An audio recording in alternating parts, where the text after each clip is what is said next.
All right, let's do some factoring where we don't have like all the details of what we're supposed to be looking for, so that hopefully we get used to what this is going to look like. It says factor each trinomial, so they all have 3 terms. And the other thing that we're going to see in 10.3 is that they all start with just x squared up front. If they don't, then that's probably an indication that we need to factor out a GCF. All right, and I tend to use like a tree diagram instead of a table of factor pairs, but we need to do some kind of showing work of like what numbers did we try. So we're always trying to multiply to C, the last number, the number that doesn't have a variable on it, and add to B, the number that's in the middle and has an X or a T in this case to the first power. So we need to make just a list of what multiplies to 100. There's a few of it. Let's just start with 1 and 100, 2 and 50, 3 doesn't go into 100, 4 and 25, 5 and 20, 6, 7, 8, and we can sort of go through numbers in our head. That seems like a pretty good list. Those are the ones I know off the top of my head. Oh wait, 10 and 10. Can't forget 10 and 10. All right, let's see if any of these add to 29. And if they don't, then maybe we should start using calculator and really check all the numbers up to 10 and see if we can find one. All right, so we look. Oh, this seems to add to 29, 4 and 25. And let's double check the signs. We're supposed to multiply to a positive and add to a positive. So that means they both need to be positive. So I think we found them. So that means our answer is t plus 4 times t plus 25. And you could put it in the opposite order. The 25 could come first, the 4 could come second.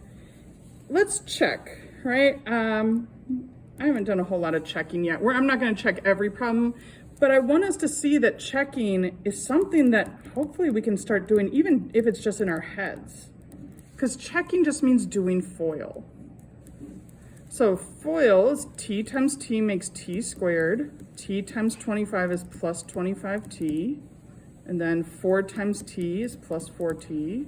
And 4 times 25 is plus 100. So let's check. Did we get the 29 in the middle?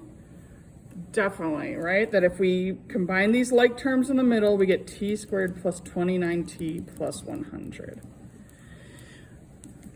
So hopefully we're sort of getting good enough at FOIL that we could do something like that even if it's just in our heads. So that's how to check, but I'm pretty confident that that is the right answer. All right, let's try part B. So this time we're multiplying to -4 and adding to -9. So we're gonna make a list of what multiplies to 4 and then we'll worry about the negatives. So 1 and 4, 2 and 2, and that's it. So how am I supposed to add to -9? I can't. So that's what we call a prime polynomial. It cannot be factored. Not every trinomial has a factored form, and this is one of those that just isn't going to work. But you should still be showing work of like that you did try to look for them. I want to see at least a little bit of, oh, I tried 1 and 4 and 2 and 2 and nothing added to -9. Okay. Next one. So this time we're multiplying to 25 and adding to -10. So let's make a list of what multiplies to 25. 1 and 25, 5 and 5, and I don't know anything else. How can we make it add to a negative though? So to multiply to a positive, they need to either both be positive or both negative. So we must need these both to be negative. Then it would multiply to a positive 25 and add to a -10. So in this case, we found our factor pair. So it's going to be y minus 5 and y minus 5. Now, I will take this as a right answer. It's great, but something we might learn from back when we learned about FOIL the first time is that if a binomial matches like this, we can also write it y minus 5 squared. So if you see that you have a matching factor, usually we'd want to write it as that factor being squared. If you don't notice it and you write it like that, it's not wrong. It's just maybe not fully simplified. All right, last one on this page. We're trying to multiply to negative 80 and add to 11. So I'm just going to make a list of what multiplies to 80. 1 and 80, 2 and 40. I don't think 3 goes in there. 4 and 20. 5 and I think it's 16 it is, but you can, you know, that starts being a little tougher. You can use a calculator. I don't know about 6, 7, 8 and 10. That's a good one. All right, let's see if we found anything that could add to 11. In this one, though, we're trying to multiply to a negative.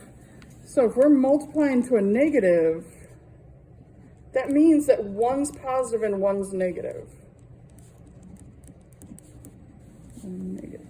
They're opposite signs. So we really need to look for two numbers that subtract to 11. It's more like a subtraction problem. Oh, good thing I remembered the 5 times 16, because I think if I did 16 and negative 5, that would get us that positive 11. And it would multiply to a negative 80, right? We're multiplying to a negative and adding to a positive. So let's write it out. Oh, that's a z. Ew. All right, let's write it z plus 16 times z minus 5. That's my answer, but this feels like a checking one. There's maybe some issues. So check just means do FOIL. Z times z is z squared. Z times negative 5 is minus 5z. 16 times z is plus 16z. 16 times negative 5, if you need to, use a calculator, it's negative 80. Oh, and the middle does add to 11z, so it does work out.